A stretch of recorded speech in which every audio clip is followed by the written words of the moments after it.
Abundance Deep Dive, day 29. Whew, one day left.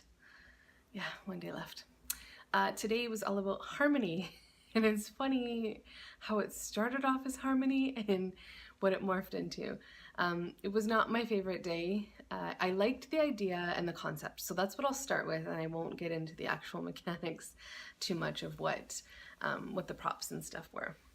So the idea of harmony is that all of the voices and all of the contradictions and concerns that kind of pop up in when we're making decisions, and those little kind of nagging feelings, they all become aligned so that we feel like the decision that we're making is the best that we can possibly make, and that it feels right, it clicks. And some of those little things that pop up, sometimes it's, how is this going to make money? Or what about, the risks? Sometimes it's, what about time for fun? What about that this isn't something that I really want to do, but it's a have to? Like that kind of, it's not quite a doubt, but a nagging, like, this doesn't quite feel right. I know that for myself, it comes up a lot with, how is this going to make money? Or how am I going to have fun doing this? It either kind of goes one way or the other. So, and that's where it becomes a 5 out of 5 is total alignment, where everything is perfect. Like the universe totally got it and delivered exactly what I was looking for. What shows up in my life a lot are like 4 out of 5s, where most of it is an alignment, and that missing piece is either it's not going to make me money or I'm not going to have fun doing it. And there's lots of times where I've sacrificed the fun to make money, and it's like, if this was only something that I really wanted to do, then it would be a 5 out of 5 for me. So what would it take to get to that? And sometimes saying no to those opportunities. So for the props and how we got to this place of harmony or oneness with ourselves, within ourselves, is the voices. And I find that this happens to me all the time, and I'm able to kind of separate some of these voices, and I don't have to kind of put them in a box or put them in a form that I can talk to and kind of communicate with outside of myself. I can do that internally. But for those of you that can't, or you're like, what the hell is she talking about? Steve recommends getting like stuffed animals, and you can assign character elements of yourself or the voices to the stuffed animals, and then you can have conversations with them, like, okay, monkey, that you want to have fun, or whatever your animal happens to be. What is it that you're concerned about, or what is it that isn't fun for you in this situation? And then you can kind of rationalize and explore some of those things, both subjectively and objectively, to be able to get to that place of oneness. I had a bit of resistance to the suggestion of using stuffed animals, and not like, I probably won't use that model because it's not something that is a challenge for me. I can easily do that within myself and kind of pinpoint what some of those things are. It's saying no to the opportunity when it's not a 5 out of 5. That's the challenge for me. The resistance that I had to using like stuffed animals and that kind of prop is that it felt very childish to me. And I know that for some people that is something that they need, and it's just a different take on it. And it's not like this is gospel and you have to do exactly what Steve says. I got the concept without needing the props, but it turned me off a little bit of like, I really don't need to go down that road to get the result that I'm looking for.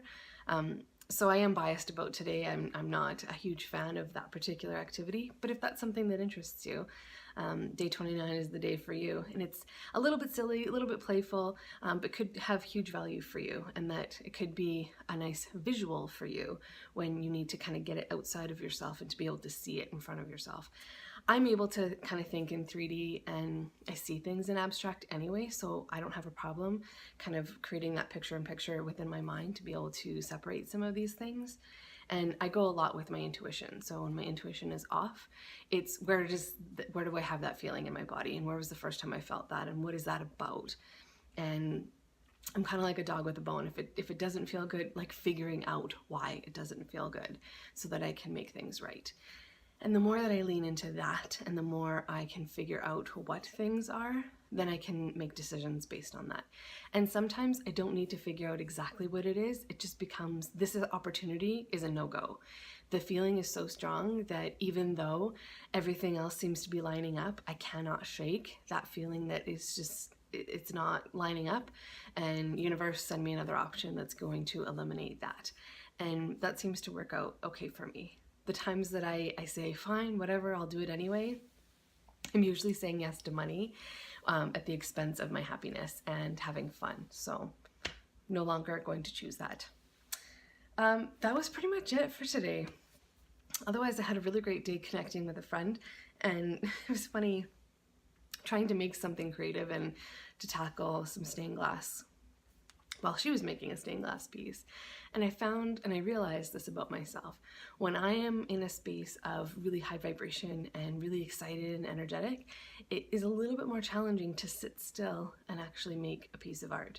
I'm in creative mindset mode, like brainstorming mode, and coming up with ideas. And I'm not in the mode where I can sit down and sit still and get to work just yet. So when those days kind of come up where I am just like, go like crazy, those are brainstorming days. It is just the best to be like, okay, fine, like shoot me all the ideas you've got, you know, universe, brain, let's work together and just get it all on paper, and then look back and be like, okay, out of all of these ideas that I have, you know, there's a huge abundance of them. What do I want to do? What really speaks to me? And there's usually something that just sparks, and that takes on the motivation. And before I can even think about it, think about analyzing it, I'm already doing it. And that's where the motivation and the momentum kind of kicks in, and I just let it take over and let it kind of almost possess me in a way. And that's how shit gets done for me. So on days that I'm a little bit in slow motion and I can kind of sit still and actually make a project from start to finish, great. But on days like today where I'm just like, so excited, sitting still is just not an option. So I don't. And going with that flow and forgiving myself for, yes, this is on my list, and yes, this has to get done, but I'm not in the great space to do it. So I'm going to do what is flowing easily and what seems effortless, and go with that until, you know, the next thing pops up. So I don't have to follow somebody else's path or someone else's rules. Just have to follow my own intuition, my own alignment, I guess. So that's it for today.